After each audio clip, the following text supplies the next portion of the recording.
What's up guys? Buongiorno. Another day, another euro na naman. So, pasok na naman sa trabaho guys. Aga na natin na sisimulan ang paghahanap ng euro. Sobrang lamig guys. Grabe. Pero one thing na nagustuhan ko rito sa Italy, hindi nag-yelo, hindi nag-i-snow. Hindi katulad sa mga ibang Europe countries na nagtitiis. Dito, hindi nag-yelo sa Italy guys. Merong mga part dito sa Italy na nag-i-snow pero malayo dito sa Rome. Yung mga matataas na lugar yon.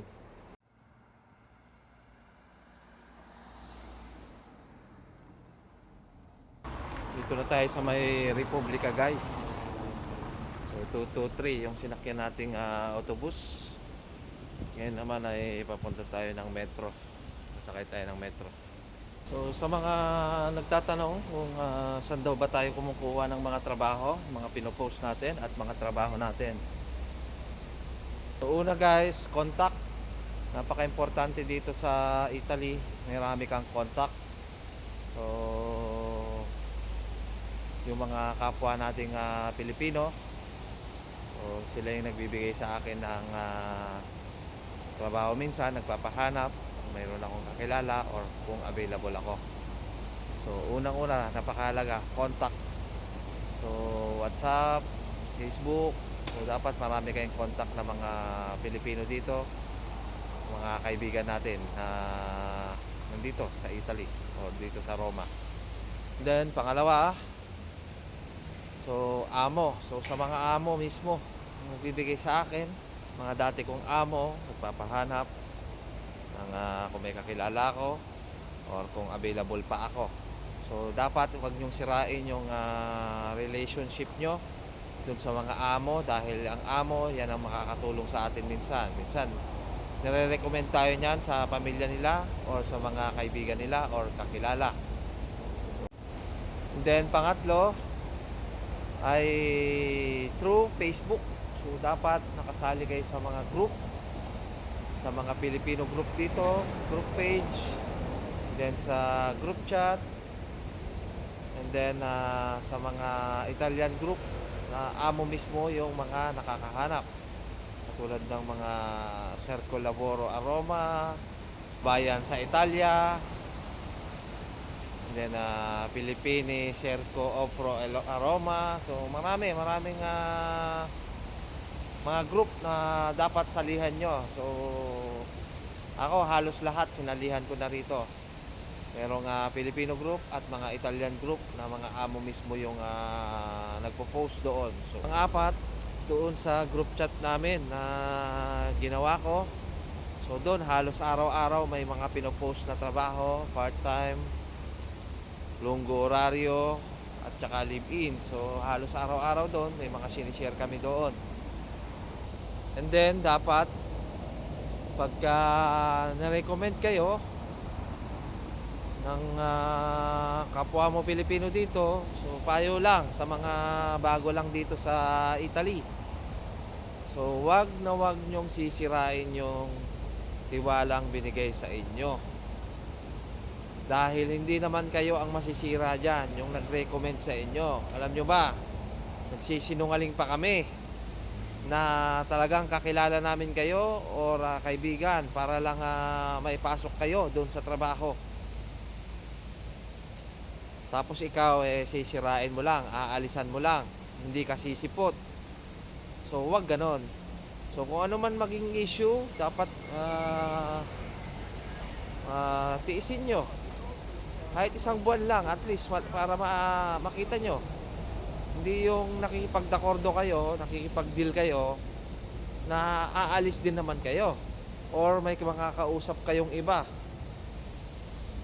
So dapat hindi ganon, wag ganon. Wag kayo makikipag-deal nang hindi kayo sigurado.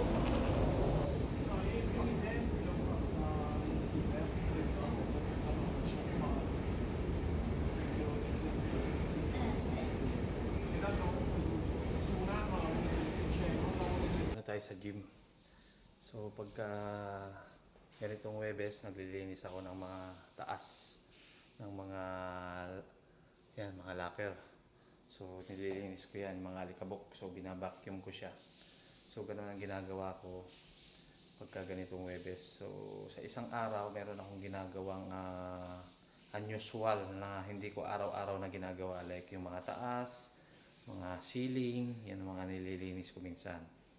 So 1,000 square meter itong gym. So ang kailangan mo dito para malinis mo lahat ng area at walang masilip sa iyo, time management. So dapat meron kang ginagawa sa isang araw na unusual.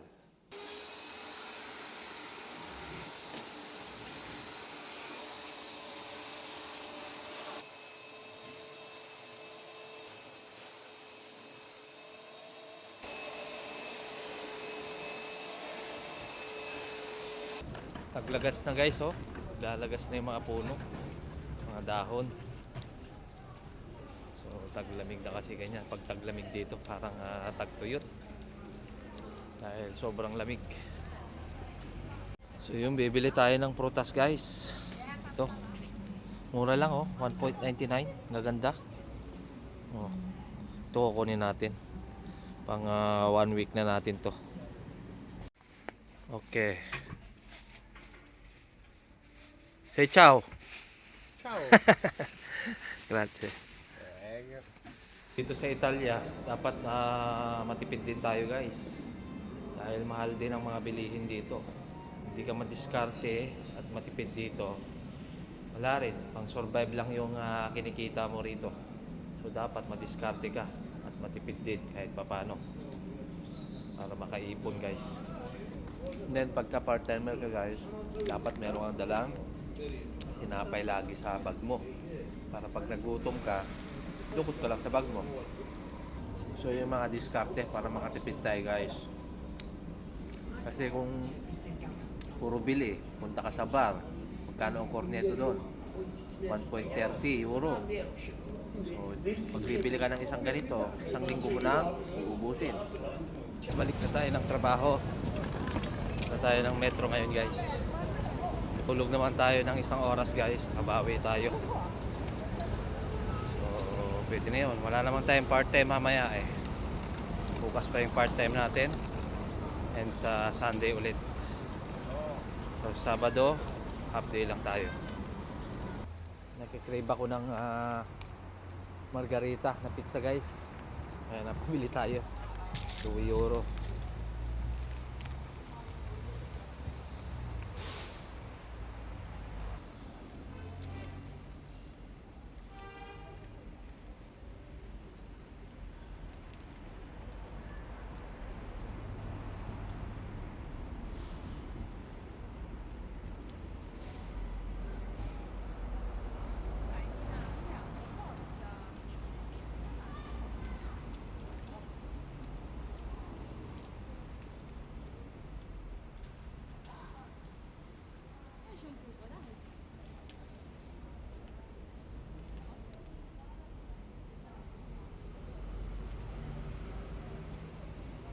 Na yung 5 hours na reposo natin.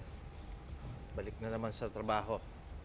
Sa mga gusto palang mag gym, gym lover, so pwede kayo mag gym dito sa may pinagtatrabahuan ko. Actually ako pwede ako mag gym dyan eh, libre. Magpo-provide lang ako ng medical certificate. Kaso ngayon wala pang time dahil marami pa akong trabaho. So okay muna sa akin yung pa-jogging-jogging pagka day off. So yun, back to work muna tayo guys. Mag alas 4 na. So dito na tayo sa may gym.